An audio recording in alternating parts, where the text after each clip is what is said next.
The Institute for the Study of Peak States presents the first International Psychoimmunology and Psychobiology Research Symposium.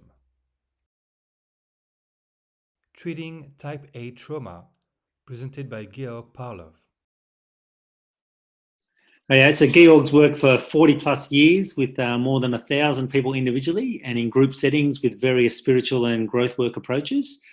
He trained as a trauma therapist by the Institute from 2006 to 2010.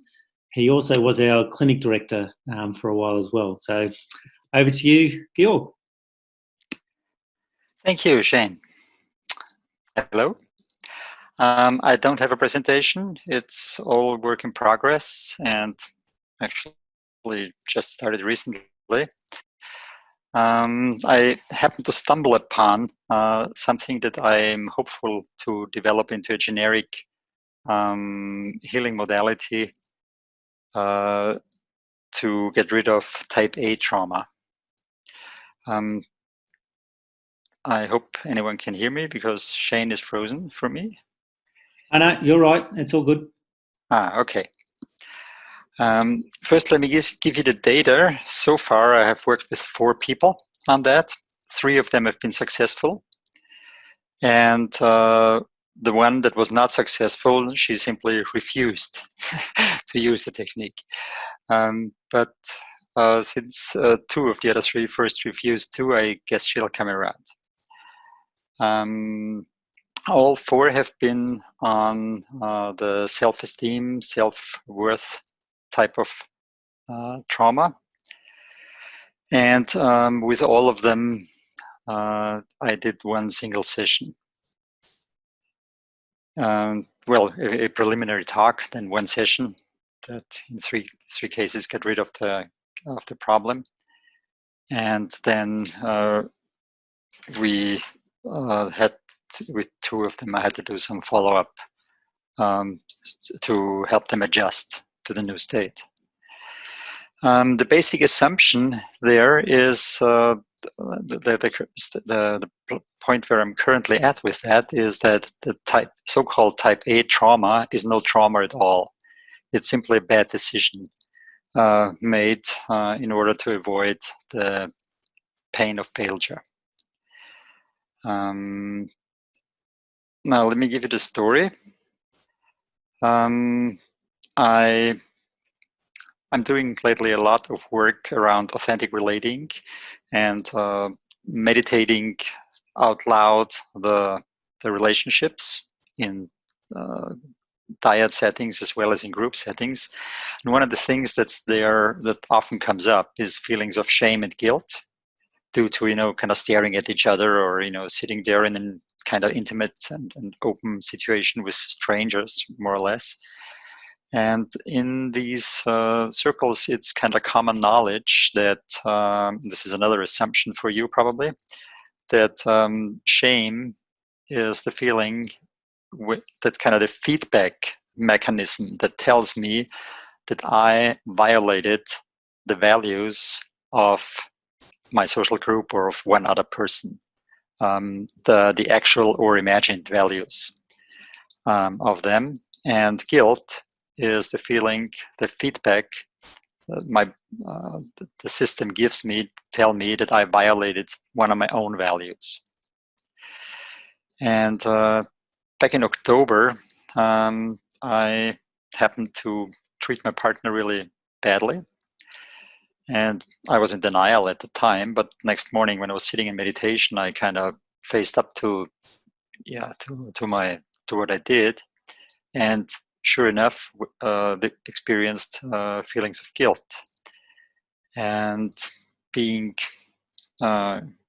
been in a good state and having being curious, I looked more closely onto that and said, okay, how does guilt actually feel? What is it actually? How would I explain guilt if you don't know the word guilt? And I think the simplest way to say, to explain it is that I feel like crap. I feel like worthless, and which makes sense if it's that I violated my own feeling, my own value, that I feel as if I would have no value if I move kind of outside of my value system. And what usually brings one back into it is the decision to do better, to make up for that, and to try harder to follow through on my own values. And the very next day, I was preparing a talk on that was around self-esteem. I'm working with highly sensitive people, and self-esteem or low self-esteem is an issue there for many of them. And while I was sitting there in front of the screen and preparing that, I remembered my experience from the day before, and I suddenly had the epiphany that these people that constantly, or in many situations, or in almost all social situations, feel like they're not valuable, like they're worthless, or their opinions don't matter, they don't speak up, that they might actually constantly violate one of their own values. And when I, after a little while, when I got around to focusing on that, taking a closer look on that, was that looking at values, usually values are represented by nouns, but this is actually not very meaningful. They are actually, a value is an action that I'm dedicated to take. To say, like, my value is justice, for example. What I'm actually saying when I say that is I am dedicated to, or committed to act in a just way, and maybe if it's also an externalized value, that I will take care that others treat each other fairly and just. And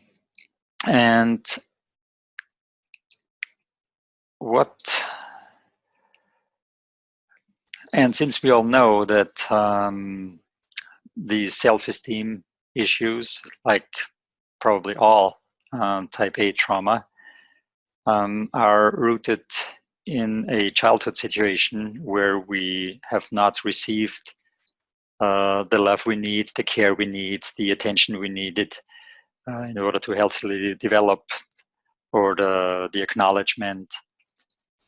These are the situations where every single day is maybe unpleasant, but it's not traumatic. Everyone can survive a day without acknowledgement. But if it's 300 out of 365 days a year, and this for 3 years in a row, at some point the child snaps and develops a so-called type A trauma. And if that is actually a not fulfilled value today, if we have low self-esteem, I had the thought, maybe they are carrying still around a childhood value, something that they were dedicated to do, dedicated to achieve as a child. And since they didn't succeed, they never gave it up. And a baby's job, basically, is to be cute and be loved, to accept the love, to be cared for, to accept the care.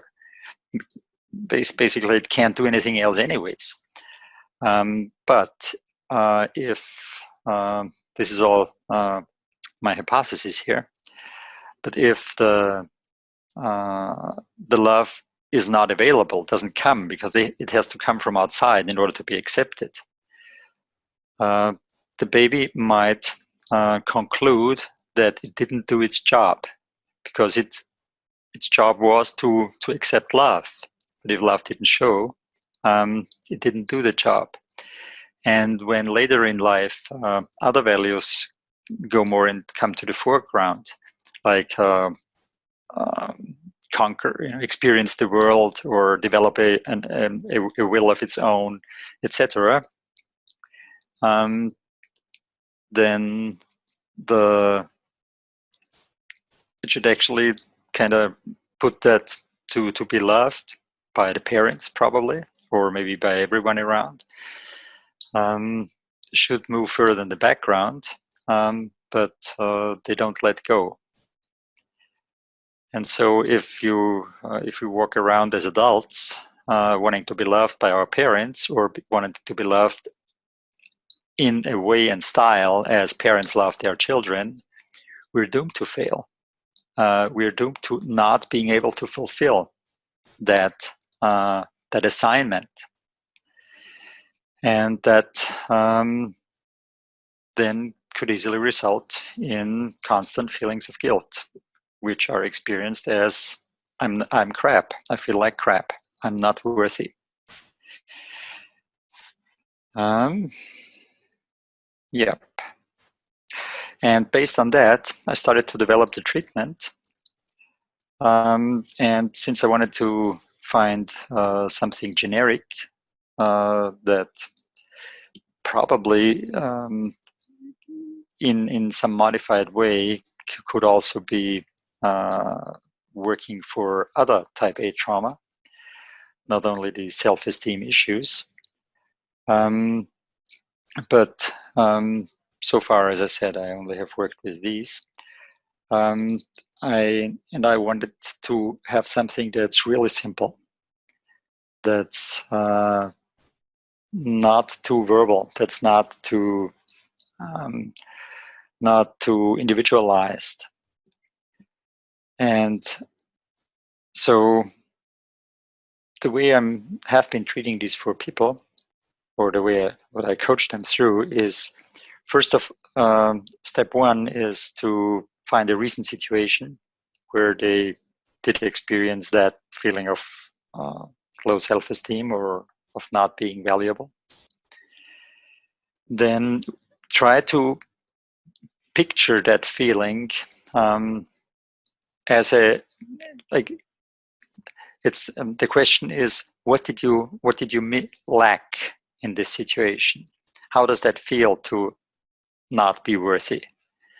And so far, it always turned out to be a that they want something. They want attention. They want to be valued. They want something like that. And the step is then, okay, this feeling of this non-fulfilled desire there, to picture that as an empty vessel of sorts, and feel that emptiness. My idea was that the only way to, like, what only has to be done is to revoke this decision to not let go of that assignment to receive this kind of love. And in order to make it simple, I wanted, and so far it worked in 3 cases of 4, to work with pictures there, with internal imagery. And when so step 1, feel the lack. Step 2, image yourself with that empty vessel. And in the 3 cases that worked, one was a woman with a pot standing there with this empty pot. One was a barrel, and the other one was something similar. And then the idea is to destroy that vessel, to make it clear that this will never be filled. This cannot be filled, period. Because childhood is past, childhood is gone. This childhood love, this parental love, the window of opportunity is past. And so the 3rd step then is I explain to them the theory. So basically, I explain to them what I just explained to you. And so far, to my amazement, every one of them really got it. And I was afraid in the beginning because it's kind of fringing on victim blaming, like you're the one who is responsible for still holding on to that.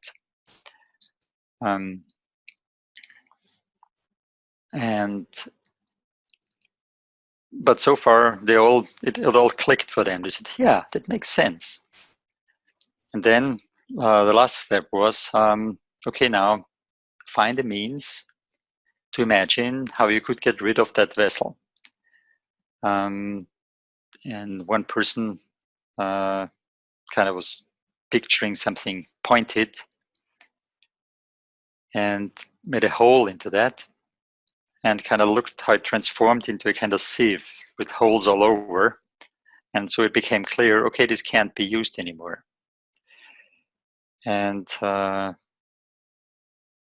in one case of the three, the person first had to build up resources. She said, no, I don't want to let go of that.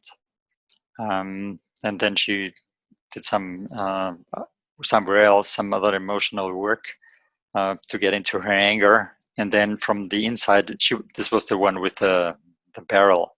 And she mentioned, she always had the experience like she is a baby in that barrel, and she felt the protectiveness of that bottomless, empty barrel that also protected her. Then she turned into, she called it a ninja baby, and from the inside out kicked the boards of the barrel out, and this way destroyed it.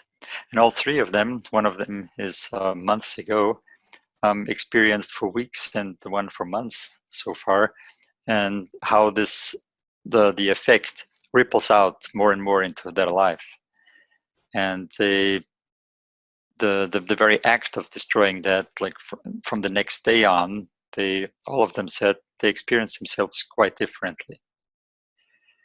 So I think it's in the along the ISBS terminology, it's a refusal to accept the Gaia command, probably. This line, let go of this value, rather instead pick up this value. And the child says, no, because if I let go, I need to face that I didn't manage. But I will do it, just give me a little more time, I will do it, and hangs on to it. And I remember in my training back in 2006 or 2007, I don't know if it was in the first and the second year, Grant told us that not everything can be healed. A refusal to a Gaia command can only change your mind. Yeah. Well, that's it. That was what I had prepared and wanted to tell you, and I hope that it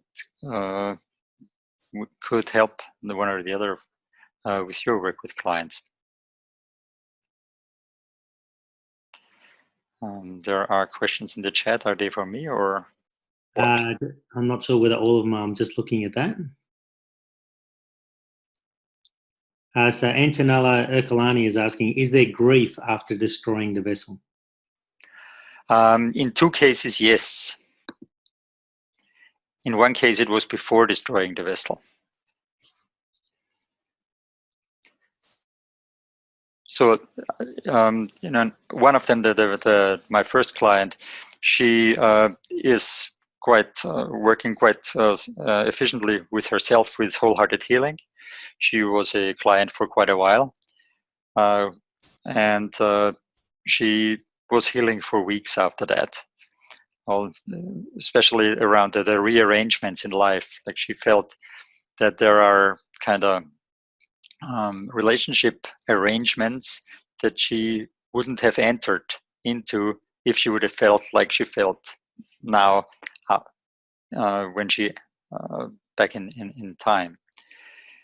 And it's a little bit like with the silent mind, where we tell people that it might affect close relationships. This, of course, will also affect close relationships. Okay, we've got a question here from Gatan Klein. Some clients in therapy would say, my parents didn't love me enough and that's why I'm having problems in my life. And they are hard to work with and not satisfied because of this core belief. what advice do you give therapists about how to help these people? I would try exactly that. How do you feel that? How does that feel to not having received enough love? And there is some emptiness, some lack, some unfulfilled thing. And with that, picture that as a vessel and have them destroy that vessel and see how it goes. Okay. We've got a question from Dr. Mary Pellissier. Any ideas really working with this, with tappings? I thought about using a healing technique just on the fixed belief. Well, good luck with it. Of course, I also use tapping in the, with when people, and I had that in two cases when she said, no, that I don't want to destroy that's scary. And then we were tapping on that fear in order to get her to the point where she was daring to. And then, of course, afterwards, you would have them tap on the adjustment problems. Okay. Well, I think at the moment that might be all the questions we've got. So thank you for sharing your research with us. And, this was one of the things we were looking for, was for other researchers. I see another question from Julien Roux. Okay. How do we find those values? We don't need to find the value. We don't need to have a name to it. It's just, how does it feel to have it not fulfilled? This feeling of lack. And then that feeling of lack, turn that into a picture, into something hollow. Something that you are standing there and you would want to have filled. And then whatever that is, get rid of it. Okay, excellent. Thank you very much, Georg. So we will now move on to a panel discussion. Thank you for watching. For more information, please visit www.pigstates.com and subscribe to our YouTube channel.